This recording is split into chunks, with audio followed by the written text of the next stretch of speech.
তিনি যখন রোদের মাঝে খোলা আকাশের নিচে হাঁটতেন, সাহাবারা তাকিয়ে দেখতেন আমরা ভীত সন্ত্রস্ত, আমরা এই রোদের মাঝে বাইরে যেতে চাই না, যেখানে ধান দিলে ক্ষয় হয়ে যাবে, চাল দিলে মুড়ি হয়ে যাবে। প্রচণ্ড গরমের মাঝে তিনি হাঁটেন কেমনে?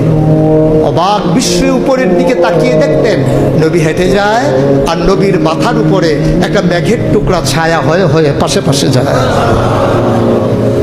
এবড়ো থেবড়ো পাথরগুলোর উপর দিয়ে আমার নবী যখন হাঁটতেন, পাথরের কোনা বের হওয়া পাথরে সবাই হাঁটতে ভয় পেতেন, অথচ নবী সেই এবড়ো থেবড়ো পাথরের উপর দিয়ে হেঁটে যেতেন।